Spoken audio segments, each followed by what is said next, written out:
son of a bitch, you left the bodies and you only moved the headstones! You only moved the headstones! Drive away! Daddy, drive away!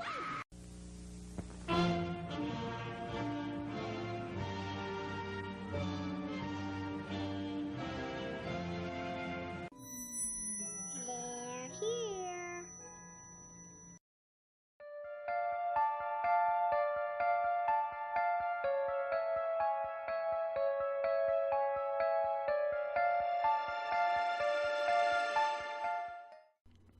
My name is Amanda. And I'm Kristin. And we are the Exorcisters. So sit back, relax, and let's get creepy. Welcome to episode 19. And in this episode, we will be discussing the original Poltergeist. Not the remake. We're not going to talk about that this year. From 1982. 1982. Mm-hmm. Which is directed by Tobe Hooper and Steven Spielberg. So we have Jaws and we have Texas Chainsaw Massacre. I don't know how those two came together, but it came together in a pretty awesome movie. Yeah, it was really good. Mm-hmm. Also, Poltergeist means noisy spirit, if you didn't know. Noisy spirit? In German. Yeah. So what's the difference between a poltergeist and a ghost? Ghosts are more shapes and maybe some eerie noises. Mm-hmm. Poltergeist is gonna fuck with you. That's gonna fuck you up? Yes. So you don't want a poltergeist? Exactly. There's like good ghosts and bad ghosts, but then there's like just poltergeist. Like, yes. You just don't want that. Exactly. Okay. And then you have entities, which are the ones that are like stuck to you doing bad stuff. Poltergeists are more stuck to places. Mm. Gross. So it starts with the national anthem to end the broadcast day. Mm-hmm. Like, so way back when in the 80s. I think the 70s and 80s, mm-hmm. when most American families started getting cable television. They only ran programs for a certain amount of time, and then they would end it with the national anthem, and then it would just cut to static. Yeah. Noisy static. Which was horrible. It's just scary. I don't remember the national anthem, but I remember even as I was growing up, it would just cut to static. Especially if you were watching like a VHS tape on like channel 3 so or whatever. Loud. Mm-hmm. Because I could leave it like our TV on like whatever cable station and it wouldn't just cut to static. But if I was like watching a VHS tape and fell asleep, then I would wake up and it would be all gross and staticky. Exactly. And I hated that. It's so scary. Even before seeing this, it's just waking up to that is it's so loud and jarring. Scary. Yeah, exactly. Mm-hmm. And I wrote that I'm so glad that TVs don't do that anymore. Because now, even if there's not like a program scheduled, it's like paid programming for like some beach body shit, you know, like exactly. or whatever. At least it's something. Yeah, it's not like scary static. And then when Poltergeist came out, it gave it a whole new scary. Mm-hmm. Yeah. And then White Noise. Wasn't Bruce Willis in that? I've never seen that. Oh, you've never seen White Noise? No. He's probably not. I probably just pulled that out of my ass. Can I just say that this is my dream life? This movie. Like as a family on a burial ground? Or just like as a family? Not the ghosts, but literally this is my fantasy. So there's two movies that are my fantasy life, and honestly they're both horror movies, which, you know, I don't know what that tells you about me. Probably bad things, but it's this. I just love their house, and I've always loved the 80s, and it's so magical, and their family, and they keep their family. No one dies. Yeah. Like, it's intact and very different type of family, but It's Alive. Horrible demon baby, but I just love it. It's the new It's Alive. Their house, and they're a cute little couple, and they're starting their lives together, and those are like my fantasy movies. I don't know why. Well, it's the American dream. That's a good point, yeah. It's what we're all conditioned to kind of want in some capacity or another. Like, I guess. know, that family, or even if it's not like a whole family unit, just like, it's kind of a reflection of being successful and, you know. I just think it's hilarious that it's two horror movies, and that's my dream life. Well, if you take out the Poltergeist, they got it made. Yeah, that's true. I mean, before all that shit happens, they're pretty cute. And I thought it was so funny. This is kind of like a not important scene, but it's showing the dad has fallen asleep in front of the TV and everyone else is in their respective beds, and the dog's going around like seeing who's got snacks to steal. The dog who is fell great. asleep with snacks. He's so cute. He's an important member of the family. Well, and what I was about to say is another thing about this movie is they make sure that the dog is always like taken care of, Yeah. too. He leads me out of the house at the end. I'm like, go, puppy, go! Yeah, exactly. He's like, get the fuck out!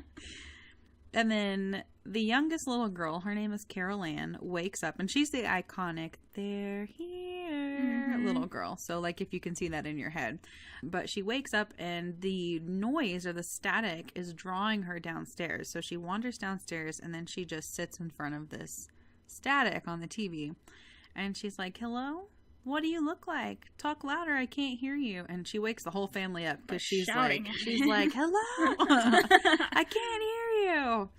And then she just puts her hand up to the screen and it cuts to the opening credits. And another thing, speaking of the American Dream, it starts with like this beautiful panning into the scenery. I think that's what I love so much. And Their the little suburbs. suburbia. And there's like this pretty flute. And I love that too. Like, it's his friend and they're meeting up for the football game and he's got beer and he's just riding his bike there. Yeah. Those kids are fucking assholes though. But they're running the little car in front of him. Yeah. But I love that whole thing. I want my friends to come over to my house and hang out and all of that. I know. I want you to, none of them are for sale, but I want you to buy one of the houses in my cul-de-sac. That'd be great. I don't know how to ride a bike, but I would ride a bike over to your house. I'll teach you to swim and ride a bike. It'll be a whole thing. But my cul-de-sac's not that big, so you could just walk. That's true. There's only like 6 houses on it. That's true. Anyways. And I literally put right here, they're a good old suburban family. So they're painting that picture for you right off the bat. And then a canary dies right in the beginning. Why the fuck does she try to flush it? Okay, wait. Okay, even that, if she flushes it, why does she flush and then hold it above? Just like dunk it in there and flush. What the? Maybe she feels bad about flushing it. She's like, ooh, I don't want to bury this because like it's a whole thing. Fuck. I mean, fish, I guess, get flushed, but that's a little more like, you know how sailors get like a burial at sea? It's like kind of their world, at least, a little bit. I mean, and maybe she doesn't want to talk. She was clearly trying to hide it from Carol Ann, so I guess maybe she's just like, hide the body. We'll just say he flew away. Like, I remember when I was a kid, I had to flush my beta. Oh. His name was Rainbow, like rainbow fish. Oh my god. Right? Anyways. It wasn't a cute little ceremony. We just flushed him. You're just like, peace. I was sad, but next my parents animal. were just like, new beta? I fed it too much. Like you mean like she's a serial animal killer? Yeah. She killed this canary, and of course, you know, the little girl catches her flushing it, and then they put it in a box. So she's like, okay, well, we'll bury it now. And it's so cute because she's packing this little box that they bury him in with, she's chewing on a Twizzler, and she puts the Twizzler in there for when he's hungry, a picture of the family for when he's lonely, a blanket for nighttime, and a flower for good smells. And then she prays over it as they're burying it. And the oldest child, so her name is Dana, and she's the oldest sibling, and then there's Robbie in the middle, and they're kind of dicks. Robbie's fucking hilarious, though. Can we unbury it and see the bones? You're gonna see some bones. You're like, dark, and I like it. Yeah, but he's a scared cat. Yeah. He acts all big and bad in the beginning, and then he's scared of a tree. And a clown. I get being scared of clowns, at least. There are lots of people scared of clowns. Yeah. That's a creepy clown, too. Yeah. It just, like, sits at the foot of the bed. No. If he doesn't like it, why doesn't he just move it during the day? Like, also, it attacks him, and then at the end, it's still sitting in that fucking chair. Get rid of it! yeah. Bye. I don't get it. I like Star Wars, though. Yeah, I saw. Like, hardcore. Yeah. Everything's Star Wars. Well, it was for the times, you know. Yeah. And then she gets over that bird real quick because she's like, can we get a goldfish? And then it cuts to her getting the goldfish. And this is what happened to my beta Rainbow. She's killing She's just it. dumping food flakes in there. Come and get it. Yeah. Come and get it. Come on. And then her mom's like, you're going to overfeed them because they'll just like eat all of it. And she doesn't even like scoop any of the food out. She's just like, go to bed. They'll be dead in the morning. We'll just get new ones. She fucking lies to that little girl. Just tell your kids not to do stupid shit. She has a future serial killer on her hands and she's just covering it up. So this movie picks up pretty quick. Carol Ann and Robbie share a bedroom. And it cuts to night, and you can see that Robbie is scared of the tree outside his window. And I guess that's fair. It looks like it's got, like, arms. And faces and stuff. Yeah. And he's also scared of the storm. And what was really spooky when I was watching this movie is it was like really windy outside and it was like snowing kind of, so it was stormy and like And there's it was stormy in the movie? Yeah, and there's like a window behind my bed, which is where I was watching it, and it was like making similar noises to like and I was like, that's eerie and unsettling because that movie doesn't like scare me. Yeah. But it was still like I was like, stop. And they actually go to sleep with the closet light on for comfort until it's not comforting. Yeah. Like, no. I love how cute the parents are in this movie. Their relationship is so adorable, in my opinion. I love them. Because they're smoking the reefer in bed. I love them getting high, but they don't seem like bad parents. Isn't that fascinating? Mm-hmm. Interesting. Well, parents drink all the time and they're not bad parents. Exactly. If you're going to smoke some weed. I did like also, they're smoking weed and he's reading Ronald Reagan. Yeah, I saw that, yeah. And all I'm thinking of is the DARE program. Yeah. What the fuck? No. Those two are so opposite. Doesn't matter. Say no to drugs. But marijuana's not a drug, so you can smoke that. It's okay. But it's like we came away from... Recently we did Pet Sematary, and those were some horrible fucking parents. These are good parents, and they do drugs, but they're still good parents. They smoke marijuana. Kids get hit by a truck. And then Diana's talking about Carol Ann sleepwalking. So I guess this has happened a couple nights now, where she's getting up out of bed. And she says, I used to do it when I was a kid. Maybe it's genetic or whatever. And Robbie, it cuts to him. What story she tells, though. That poor fucking guy. You should tell it, because I didn't write it down. Oh, I don't know. I don't remember the story in full, but she tells the story about she sleepwalks and she ends up in some dude's car and falls asleep in the back. Yeah. And he drives across like state lines and the cops pull him over. And that poor fucking guy, he has no idea she's in the back. It cuts to Robbie back in his bed and he's just like laying there and he is scared as fuck looking at that tree in the storm. And he also has this, like we were saying, the awful clown at the foot of his bed, and he pretends to like shoot it like with a finger gun and then throws like a sweater over it, like a Chewbacca sweater over it. Yeah. Well, not this time. Oh, he fails at the end, right? He does, okay. Yeah. He covers it this time and he's like, okay, I feel better. The clown's covered up. And then he comes into his parents' room and they're like tickling each other and being gross. And being doing gross. parent things. And they're like, oh, here you are to ruin it. Okay. He's making Donald Duck noises at him. And he tells his dad he doesn't like the tree.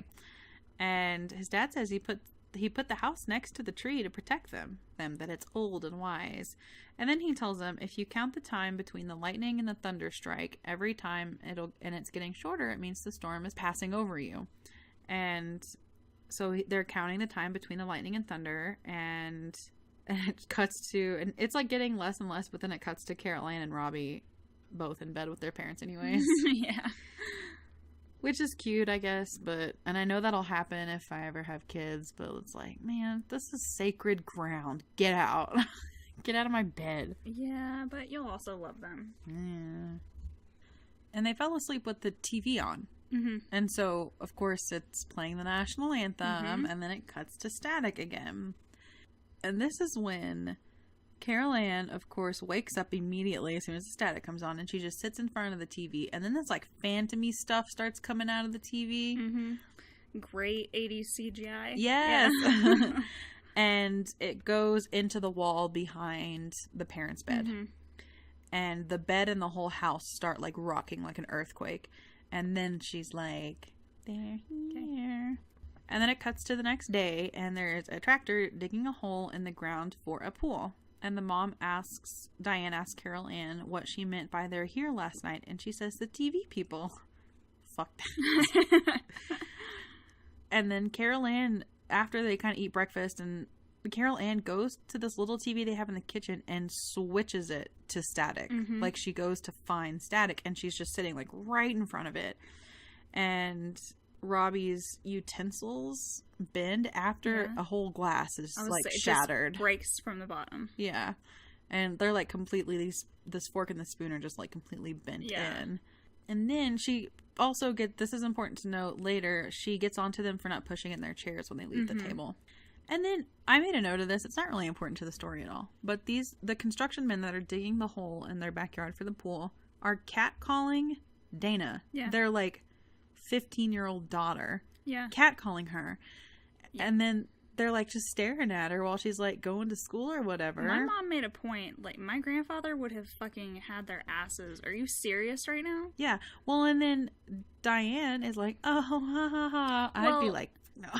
She's proud of her daughter because her daughter tells him to fuck off, which is great. I love that. But I would be like, y'all fucking creeps, get off my fucking property. I'm calling your boss. Like, they're going to send a new crew out. Yeah. That Well, is I mean, they're creepy. rude all around. Like, she's making dinner and the guy comes in just drinking her coffee through the window and Licking chesting out the her sauce, marinara too. or whatever. Yeah. What the fuck? Fire these people! Yeah. There've got to It's be not other cute. pool digging people somewhere. Pulled in people. I will get in that tractor myself. Yeah. I like her upstairs though, and the dog's like barking at the wall. Yeah. And she's like, "What are you barking at? Do you not see the fucking black mark on your wall that wasn't there before? Apparently not. Do you think an earthquake did that? I promise you it didn't." I didn't even notice it. Well, okay, but look. All right, Diane. I was typing stuff down, so I was like, the dog is barking at the place in the wall where the weird phantom TV thing went in behind the bed. It's a big black mark on the wall, and she's just like, "Oh yeah." And then after the dog's barking at that spot behind their bed, she goes back into the kitchen and all the chairs are pulled out from the table. And she asked Carol Ann if she did it, but she didn't. She turns away for a moment, and then all of a sudden the chairs are stacked on top of the table, on top of each other. That's fucking terrifying. And then she looks at Carol Ann and she goes, TV people? Mm-hmm. And Carol Ann goes, uh-huh. She and believes it fast. Yeah. Do you see them? So you know that they're the TV people, but you can't see them. But yeah, Diane doesn't like. I mean, I guess after seeing something like that, she saw it. Like right. that's she hard had to just deny. pushed them all back, and then all of a sudden now they're stacked. Like that's you can't deny that. That's like when Paranormal Activity, they're in the kitchen and all the cabinets and stuff fly open. In the second one, I think. Yeah, when she's just sitting there. Yeah. Yeah. And so, like I said, you can't really deny that. And I like how she like trusts her 5-year-old. Like, is it the TV people? Mm-hmm. Like, is that who you've been like talking to? Which makes me really uncomfortable because kids are so sensitive to that kind of stuff. I don't know what I would do if my kid was like, "Oh, the people in the TV, like I talked to them." I'd be like, "We're getting rid of all the TV." Well, even the dog. Pets are sensitive to that too. That your dog is barking at nothing in the wall. Pay attention to Jesus it. Christ, yes. Yeah. And then the dad gets home and Diane like drags him into the house and she's like really excited. And she's like, "Come in, hurry before it stops." And she's And he pulls the trash can almost through the door. Yeah. It's great. And it's kind of weird how excited she is about this stuff happening. I agree. I in would their not be house. excited. And she tells him to stand and be calm and open-minded like they used to be. I know, I like that. And she puts a dining room chair in this little circle that's in the ground. Mm-hmm. And it slides across the kitchen. She's like made a little path because she knows where it's I know, going I to love the start chalk and where markings. where it's going to go. And the chair slides across the kitchen. And she gets excited and she like jumps up and down and squeals. Like she's so excited because this is so cool. That would not be my reaction. No, his reaction would be my reaction when he just like sits down and leans against the wall like terrified. What the fuck is going on? And then if the fucking dining room chair wasn't enough, she puts a fucking helmet on her 5-year-old daughter and like sacrifices her to the fucking ghost. She sticks her in the little circle and it pushes Carol Ann. I wrote in my notes that she just serves her up as fun for the ghosts. I'm like, great. And then, you know, Steve is like, what the fuck? Yeah. And he like grabs Carol Ann and he's like, no, this is not okay. And then they go to the neighbor and ask if they've had any disturbances. And they're like cackling and like laughing because they know how crazy they sound. Yes. But also the neighbors, what? You've never been bitten by a mosquito in your life and nor has anyone in your family. That's a bullshit. That's a fucking lie. There's no way in hell. So the mosquito thing is they're like standing at their door and they're just being eaten alive by mosquitoes. Yeah, which is and crazy. So it's supposed to be like the poltergeist. Yeah. But yeah, they're like, oh, these mosquitoes are crazy. And the neighbor who's been kind of a dick to them already is like, nah, we don't get bit by mosquitoes. And he looks at his son. No one in my family. Have you ever been bit by a mosquito? What a douchebag. you can see that they're being I don't know, but they're like laughing like they're high, but it's just because they sound fucking crazy and they know it. They're like, have you like got any like disturbances? Like, it's just like I don't think I would even bother talking to my neighbors. I'd be like, nah, nothing's going on. This is a family matter.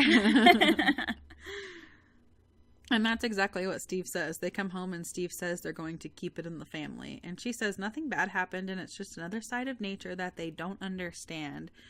But Steve's like, no one's going into the kitchen.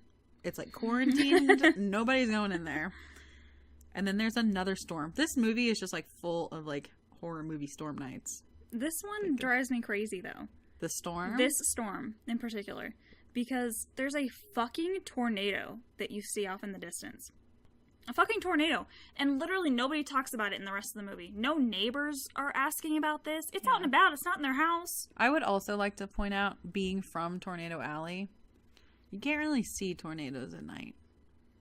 Like, ew. Yeah. Well, I mean, I guess it depends on where you live, I guess. Like, how much light there is. Because when I went to Dallas in late 2015, I think, there was that big tornado that decimated this town called Rowlett, and we like looked over and you can kind of see like the cloud formation, but the problem is tornadoes are dark and it's dark, so I don't know. I don't know. That's a good I was point. just like, that's a very distinguished tornado to be at night that nobody ever talks about again. Yeah. And then Robbie's counting from the lightning to the thunder again, but they keep getting closer together, so he's like, oh my god, the storm is like, it's gonna get worse. And then the tree just busts through his window and grabs him. The fucking tree does. Great. And it pulls Robbie out. And then the parents run after him and they go outside. But then the closet opens with this really bright light. And things just start being sucked into it like a black hole. And then Carol Ann is screaming for her mom. But they're all outside, of course, because they're trying to get Robbie because he just got kidnapped by a tree. They're outside screaming. Yeah. And no neighbors come. Nobody hears this. It's one of those things. Maybe everyone has social anxiety like us, and they're like, "Ooh." But it happens later on. She ends up in that pool. I mean, I get that there. But she ends up in the pool later on screaming, and the neighbors come and help her. What, they don't hear this kid and this whole family screaming? And a tree moving What around? the fuck? And a tornado. Whatever. Just whatever. The neighbors suck. But they're like, ooh, some shit's happening, but we shouldn't get involved. Let's just watch. Yeah. Behind their curtains. And, like, if there's a homicidal giant tree, what are you supposed to do? Like, Get your video camera. But then they gotta get the whole camcorder because they don't have cell phones. That's It's like a whole Turn thing. up the TV. It'll drown them out. Yeah, exactly.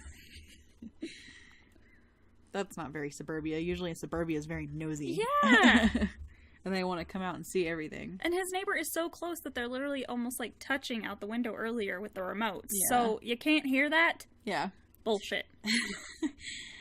And of course, since all that's going on, they don't hear Carol Ann screaming for her mom, but they're all outside because they're all outside, and then she gets sucked into the closet portal. And then the tree is basically eating Robbie. Yeah. Like in its little knot hole. I don't know what you call that. What? Isn't that...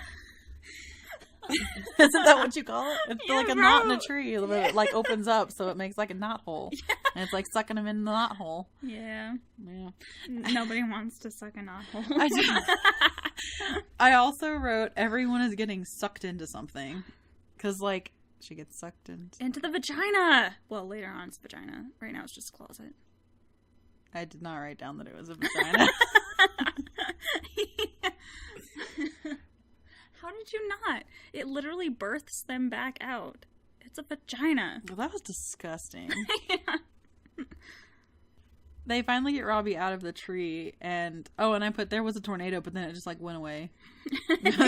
Like, I guess they do that, but no damage or anything. And then they go to the bedroom, and there's no Carol Ann, so they're like frantically searching all over for her. And Diane is in her bedroom looking, and the TV is on with static going. And then they're like, oh my god, the swimming pool hole. I couldn't imagine that fucking fear of her being drowned in the swimming pool. Thinking that your baby might be dead in the swimming pool, because by the time you get there, it's going to be kind of pointless. She'll probably already be dead. Yeah. So that fear, especially it's been like several minutes. Yeah, you know? Exactly. The fear for her right there of the swimming pool, the swimming pool. I was like, oh my God, the swimming pool, even though I knew she wasn't. Right. And, of course, she's not there. And Robbie wanders into the bedroom and hears Carol Ann's voice coming from the TV. And then Robbie, like, calls for his parents, and they realize her voice is coming from the TV. And she says, I can't see you, Mommy. Where are you? And then it cuts to daytime. So Steve immediately goes to a parapsychologist's office, which is smart because he knows this is beyond anything that's rational. Right away he jumps on, which is great. I mean, when a tree tries to eat your kid, you can't really deny that there's like some shit going on, and then your daughter just disappears, but she can still talk through the TV. Yeah, fair. Yeah, and when it's not just you experiencing this, I guess that's the... I don't know if it's a cool thing about Poltergeist, because there's not really anything cool about that, but at least everyone is experiencing it. Unlike possessions or like certain hauntings where just like one person is experiencing it and then everyone thinks they're crazy. Yeah. At least everyone is going through it, you know. And he basically just tells them, you know, he's telling a team about the events and he wants them to find their little girl. Which, I just want to comment on what he says about his family for a moment. So he says that Diane, his wife, is 32. And Dana is 16. That means that she had that girl when she was 16. Nowadays, that would be played up that they were teen parents, and it would be a whole fucking thing. Yeah. And it would, you know, be turned into a thing where they wouldn't have gone on to live great lives. And they did. They went on to live an amazing life. They live in suburbia in a beautiful home and all this stuff. And also it makes me feel really bad about myself because, you know, she's doing this at 32 and has 3 kids in a beautiful home, and I am almost 30 and nothing. So, yeah. Well, I mean, if you had a kid at 16, though, not that there's... I mean, I say there's not anything wrong with that. Obviously, it's incredibly, like, life-altering, and you wouldn't, like, want that, but... I mean, there are things that you got to do that someone that had a kid at 16 absolutely. Like, it's wouldn't. Just like, man, I want a beautiful house. And Kids that's and like stuff. way far away. It's kind of a mixed bag because, like, I know a lot of people that I went to high school with that had kids really young, either in their teens or like very, very, very early 20s, like 20, 21. And, you know, I was like, oh man, like, they're missing out on, like, stuff. And then I'm like, but by the time I have kids in, like, my mid-30s, they're going to be like, I'm done. They're in college. Exactly. I'm just going to be starting, and they're going to get to do fun stuff. But, I mean, whatever your timeline is, man, that's cool. That's just interesting to think about. People that are younger than me are going to be done with their kids way before me. So the paranormal investigators come over, and Steve tells them they don't go into Carol Ann's room anymore. Like, they completely have it locked. And you think it's maybe just because, like, maybe it's too painful. They don't want to go in there. No. This guy talks about this car that he taped that took, like, 7 hours to make it, I don't know, like, 2 inches or something. And Steve kind of chuckles at him. He's like, okay. And then he opens the fucking door. And then there's just objects, like, whirring around the room. You hear laughing and voices and see the closet open. Like, things are moving around, like, in, like, a circular pattern, kind of. Like a vortex. And even the paranormal investigator is, like, the head is shaking. Yeah. And she says, the determination of a haunted house can be difficult. And then a kettle moves across the kitchen table like she insulted it, and the lights flicker. And the family's, like, nonchalant about it. And she's like, we're not? The parapsychologist tells them it could be a poltergeist, not a haunting. And the team tells them that poltergeist intrusions last only a short time, but they do a lot of damage in a really short amount of time. They turn on the TV to call Carol Ann and talk to her. And then the dog walks in and sits in, like, a weird, like, on his hind legs. And then the dog starts barking at something. Carol Ann finally says hello and that she can't find her way home. They tell her to stay away from the light. The light opens up and stuff falls from the ceiling at that point, too. Like, that's the first time you see, like, stuff, like, falling from the ceiling. Like, this weird little portal. And Carol Ann says, Mommy, there's somebody here. Somebody's coming. Help me, please. And they can hear it moving across the house. Yeah. It kind of reminded me of, like, what Insidious did with, like, the 2 dimensions coexisting. Yeah, and Diane, which essentially is what I think they're getting at here. And Diane feels Carol Ann move through her, and she says she can smell her, and she says it's her, it's her, it's her, and then Steve is over there smelling her in Diane's clothes. I literally broke down right there. Yeah. Because what about all these people that have lost loved ones that would kill to hear them again or smell them again? Mm-hmm. I mean, smell and voice are the two things that you lose so fast. Mm-hmm. Anybody would kill to have that again. And you think maybe your daughter might be dead. And definitely you get that not back, on the same dimension or plane as you. And you get that back for a moment? Yeah. That's amazing. Because she keeps saying, it's my baby, it's my baby, it's my baby. And they're both just like so wrapped up in her clothes because she can smell her in her clothes.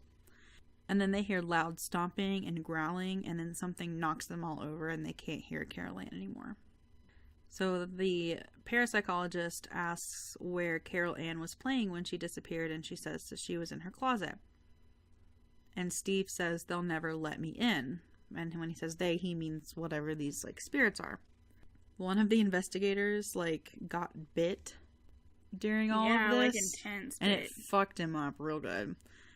And the investigators are clearly overwhelmed by all of this. And then Robbie has this idea of tying a rope around himself to go in and find Carol Ann and guide her back. And I was like, oh, that's sweet. Mm-hmm. And that's what they basically end up doing. And it's something that Robbie just kind of mentioned as they're all kind of sitting around.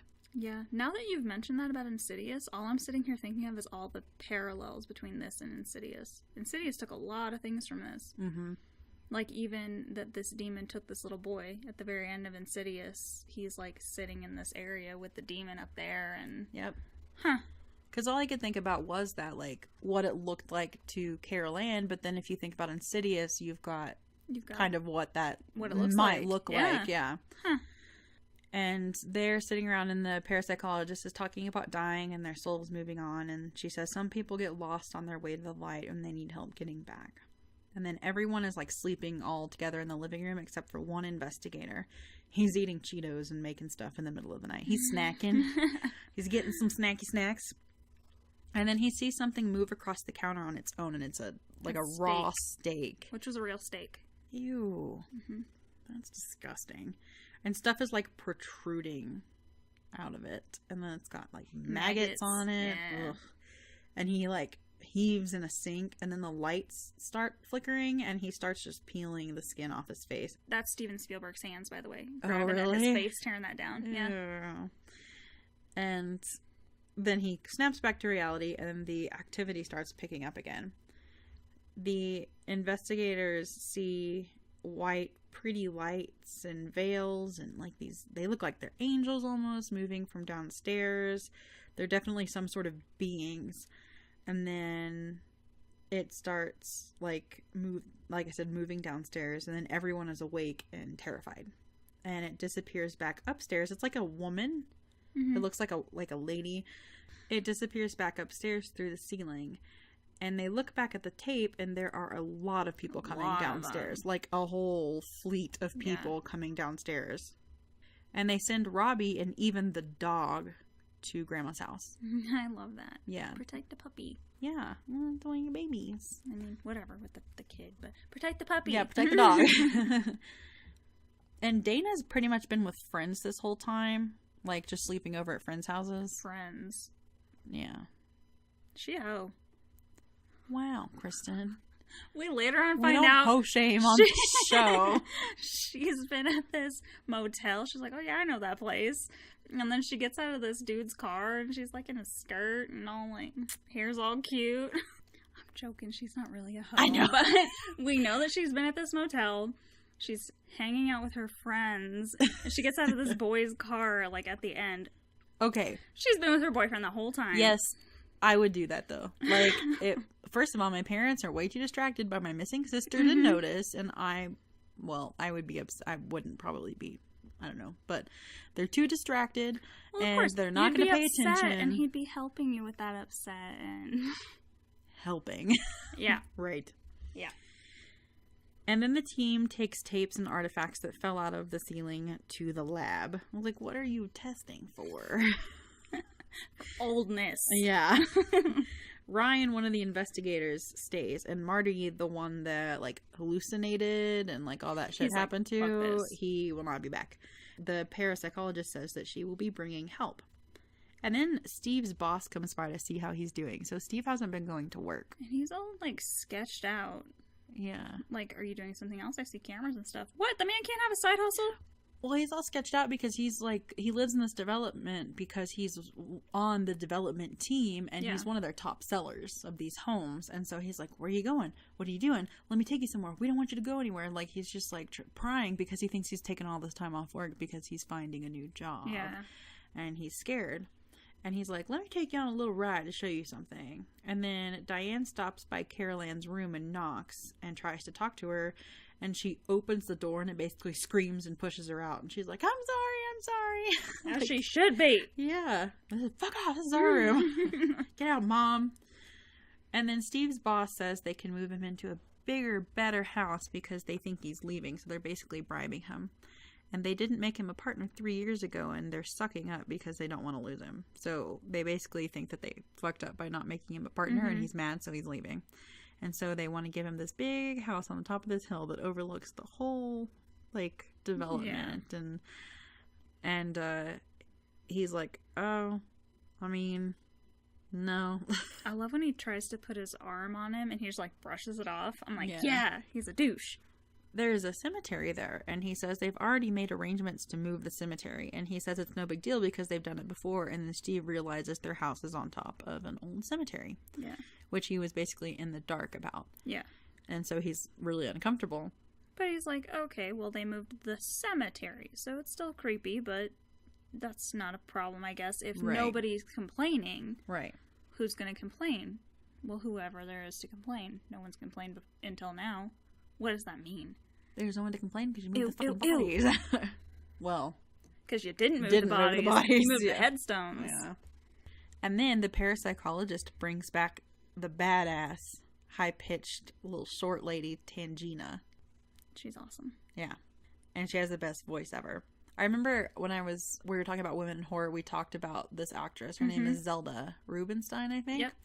And Steven Spielberg said that she was the shortest and the biggest presence on. Not like size-wise, but just like she brought so much to the story, and she was just like a force to be reckoned with. She's the best part. Like, this movie is great, but then you have her and you're like, yeah! Except she gets to that point, she is wrong. But yes, she's a badass. True. But I'm assuming, like, she's mostly feeling all those spirits, and she does get them to cross over. So that's at least clean. I'm assuming that the main dude is probably just blocking her senses, but we'll get on to that part in a minute. And she does formulate a plan to save Carol Ann. Yeah. Which they do successfully, so. But she gets there, and she calls down, why is the door locked, Mr. Freely? And then he's, like, calling her crazy, and she basically is like, he's like, if she's so clairvoyant or whatever, she should be able to hear me whispering to you. And she's like, I can hear you. Or something. And he's like, oh. I am addressing the living. And then she tells Diane that her daughter is alive and in the house. And they just like have this like moment of hugging. And she asks, where was the last incident by location? And she says she gets her strongest feelings at the point that the point of origin is in the child's closet upstairs. Why do we need a parasite, like this investigator or this specialist to tell us that? Where it sucked her that's into. The point, and that's why they can't go into the room. It literally won't let them. Yeah. Tangina says they need to be strong, and they need to do anything that she asks. She says they're attracted to Carol Ann's life force. She is a light that reminds them of earthly pleasures, home, and memories, something they want but they can't have anymore. It's a distraction from the real light that has come for them. So they're paying attention to Carol Ann and they're not crossing over, is basically what she's saying. These souls are not at rest, and they are not aware that they have passed on. They are in a nightmare which they cannot wake. A terrible presence is in there with her, she says also. It has so much rage and betrayal. She says whatever it was strong enough to punch a hole into this world and take Carol Ann from them. And it's been lying to Carol Ann, and it's been using her. To her, it manifests as another child. And to them, it's the beast. And then she says, now let's go get your daughter. So this plan is pushed into motion. And I thought the tennis ball thing was pretty smart. It was. As a kid, I was always like, yeah, the first ball went through. Now go, go, go. But I get it now as an adult why you want the second one. Because what if there's like a different path that goes through? Who the fuck knows where that's going to end up? So, yeah, they write a number 1 on a tennis ball and a number 2 on a tennis ball, just to be safe. And then Diane calls out to Carol Ann. And Tangina says she's under restraints and she can't answer, or she won't answer. And then she's like, who's the enforcer? Who's the disciplinarian in your house? And neither one of them really discipline their children very much, but Steven says that more him. And she says, you need to be angry and cross with her to make her answer. And then when he's like, you need to answer me right now, I love that she we're finally going to get a starts spanking answering. from the both of us. He's like, I can't be the only one in this. Yeah. Tangina says, tell her to go to the light. Run to the light, Carol Ann. And she says, lie to her and tell her you're in the light. And she's like, I hate you for making me lie to my daughter. Well, yeah, because she could be like killing her. Yeah. Right there. How scary. Yeah. And she tells them to clear their minds as it knows what scares them. And they walk into the room. And the closet is lit and like strobe lighty. And she throws the number 1 tennis ball into the closet. And into it shoots the vagina. into the closet. And it shoots through the ceiling down to the bottom floor. And she throws the second one in. And it goes through the fucking Kristin. It goes through the ceiling. Oh, I'm in a mood today. And then they send the rope through the portal. They tie a rope around Diane and tell Carol Ann to stop looking at the light now. So stop looking into the light. And they send the rope through the portal. I love Zelda saying, you can't do this. You've never done it before. And then Diane's like, neither have you. And she stops for a minute. You're right. You should go. And then there's the music changes and there's this dramatic kissy moment between Steve and Diane, which I guess is fair because she might not come back. When they take him into the bathroom and she's like not breathing. And... Oh, no, nothing. They have a makeout scene right before she goes in. Yeah. Oh, yeah. That's just disgusting. Is the that second really one. at the time? I mean, I agree with you. She might not come back, but come on. Time is of the essence, people. And then the beast like comes out of the closet at Steven, and it's so 80s. Yeah, I know. And then Diane and Carol Ann fall out of the ceiling all gooped up. It's like all this plasma, I don't know, from the Phantom world. I don't know, but Placenta goo. It's From the vagina they were given birth to through the vagina. They have to put him in warm water. This is all about birth. I know you hate that. Ain't. They do have to put them in the bath and clean them off, and then they finally come back, and then this house is clean. And then they're moving the fuck out. They waste no time. This is like that morning, and they are moving out. I love this family. They're smart. Get the fuck out of there. Diane came back with a new gray streak in her hair. 2 of them. Yeah, on each side. And Carol Ann doesn't seem to remember anything. And they say they won't even stay one more night in that house. And then Steve goes to his office to tie up some loose ends. And Diane goes to color her hair. And hears her kid playing and fighting. And it all seems right with the world. Have you seen their house, though? Like, they're moving the next day in the morning, right? Mm-hmm. There's still shit on the walls.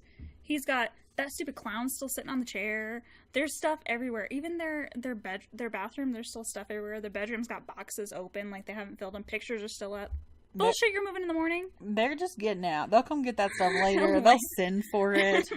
And she tells the kids that she's going to take a bath and to tuck themselves in, which I would also need a bath at this point. I've been in plasma goo, and it's been stressful, and I just need to chill.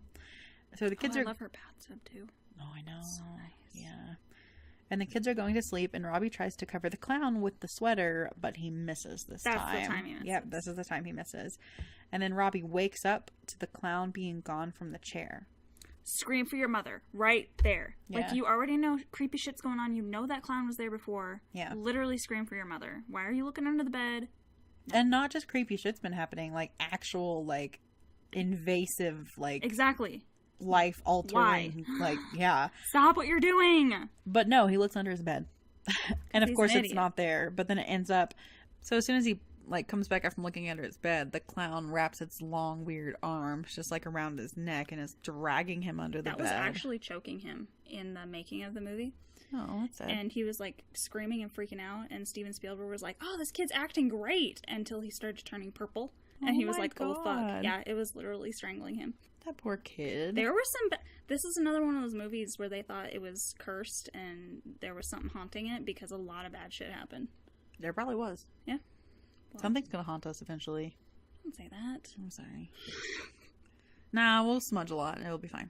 He disembowels the clown, though. That's fucking great. And then while she's enjoying her peaceful bath, she hears him... Or she's gotten out of the bath, but she's just like settling into bed, kind of trying to relax. Finally, he screams. And she does finally hear him screaming, and she tries to get up, but then this thing that went into their ceiling grabs her and like drags her up a wall like it's a fucking magnet. Like Nightmare on Elm Street? Yes. Yeah. And it drags her across the ceiling, and then it cuts back to Carol Ann and Robbie's room, and the closet opens again with this bright light, and the closet door closes, and then stuff starts like seeping out of it. Yeah. That looked kind of like that gooey stuff. Tentacles and stuff. Yeah. And the poltergeists, or one of them, won't let her in the kid's room. So she finally breaks free, but it won't let her in the room.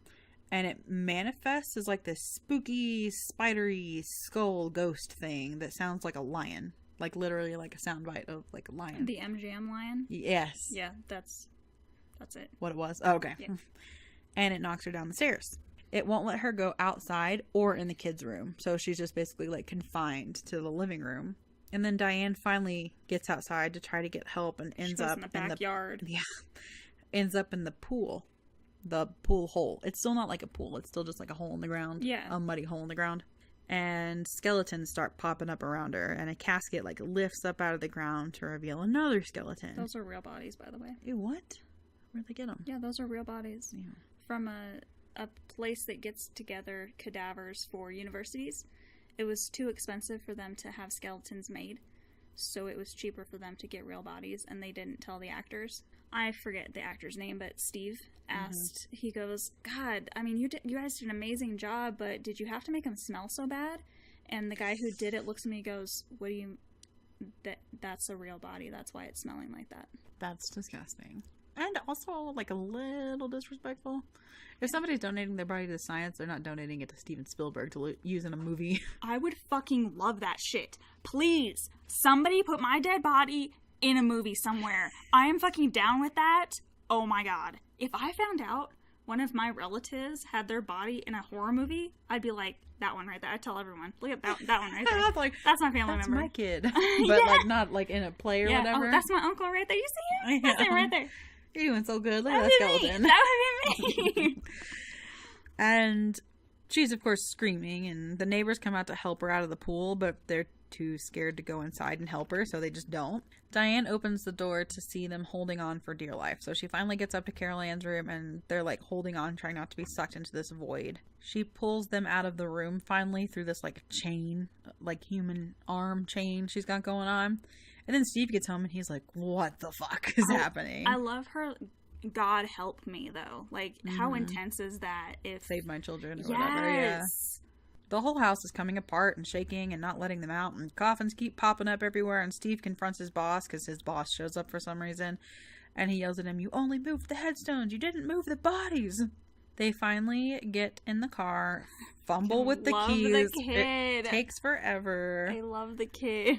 When his sister pulls up and they're not driving away yet and they're waiting for her to get in the car, and he goes, "Daddy, drive away! Drive away!" Leave her ass. Kid. She's like staring at the house. She's like, taking way too long. We need to live. Get the fuck out of Dodge. Yeah. And they drive away, and Steve yells at them not to look back, and the house essentially caves in on itself and is sucked into a void and disappears in front of the entire neighborhood's eyes. Finally, people are like, oh, shit's happening. Including the dude that didn't move the bodies. It happens, in front of him. And then the family goes to a Holiday Inn, and they put the TV outside in the rain, and then it ends. They're like, we're never having a TV ever again. Done with TVs. So I have 3 trivia things. 2 of them revolve around, like, the curse that surrounded this film, and the other is just cute. So Heather O'Rourke, she's the little girl who tried to kill the goldfish. Yeah. She actually kept those goldfish. She had them until she died. Died very young and She died at the age of 12. Yeah. Of a heart attack because she had an obstructed bowel because they told her she had Crohn's disease and she actually didn't. And it was a whole problem with her medication and everything over that. That's so sad. Yeah. There were a couple 80s actors or voice actors. There was this kind of off horror movies, but I think if I remember correctly, did you watch The Land Before Time when you were a kid? Mm-hmm. The little girl that voiced Ducky? Yeah. I think it was Ducky. If I'm remembering correctly, I'm pretty sure she was like murdered by her father when she was a child. Yeah. That's horrible. I know. And I just think of Heather O'Rourke and her kind of because they were very young and they were both very tragic, senseless deaths. So it made me think of that. Well, we had 2 deaths with this movie. So Heather O'Rourke at least lived through 3 of them. 3 Poltergeist movies. But Dominique Dunn, who played Dana in the movie, she was actually killed in her driveway by her ex-boyfriend. He came over and wanted to get back together with her, and he strangled her in her driveway while people, like, there were neighbors and stuff that saw. Useless fucking neighbors. She ended up, they got her to a hospital, and she was, on life support and everything, but she was brain dead and died after a few days, but... That's awful. Yeah. But the really creepy one, this really creeped me out. So Robbie has a poster in his room for Super Bowl 22, which at the time of this movie wouldn't happen for another 6 years. Okay? Heather O'Rourke died in San Diego the day after the Super Bowl of 1988, which was in San Diego 6 years after Poltergeist aired. That's fucking creepy. Yeah. I mean, it's not surprising that if ghosts and demons and shit like that is real, that they would come to things like that, like big productions like that where everyone is immersed in like a haunted world or a world of an alternate dimension. Especially if you bring the bodies on set. Yeah, that's some bad juju you're playing with right there. I don't think I mean, it makes for a cool like story and it makes for like a cool scene, but I think there's just some things you don't do. Yeah. Mess with dead bodies is one of them. Yeah. Steven. I would probably give Poltergeist a 4 out of 5. I'm 5 out of 5. I mean, this is one of my favorite horror movies of all time, so of course it's going to be 5 I could go probably 4.5 out of 5. Yeah. I just, I 5s just to me are so like... It's just amazing, and I love that family so much. No, it is. It's definitely amazing. Yeah. Definitely, but I think I'm gonna stick with like my 4.5 out of 5.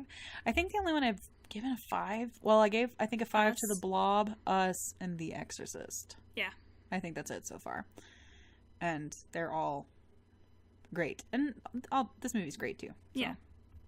So thank you for joining us through Poltergeist. We are working on another haunted happy hour, which I look forward to those so much. They're so much fun to record. Fun. So I hope y'all still enjoy them, or if you enjoyed them at all, because our podcasts are, I wouldn't say highly edited because it's just a lot of dead space and dogs and cats doing stuff. Cut stuff like that. But we make sure that it's at least pretty clean. Yeah. And we're not professionals, so sometimes we miss stuff and we talk about stupid stuff, but like, we try really hard to keep our content consistent and edited and all that crap. But these are more like we sit back. It's almost like a campfire, like sit around a campfire with your friends and talk about ghost stories. It's kind of the vibe of these haunted happy hours, and we get to drink because we don't do that with our normal ones because we just want to make sure that we can keep up with the conversation and go through the movie scene by scene. So they're really a lot of fun, and what makes them even more fun is when we get to interact with our listeners. And so for this one,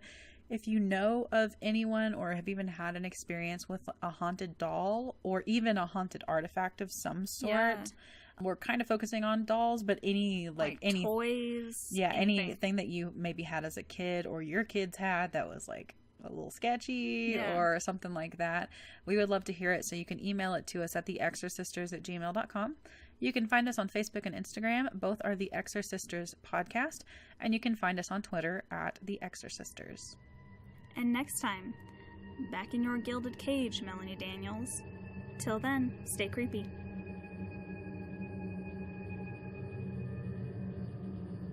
This house is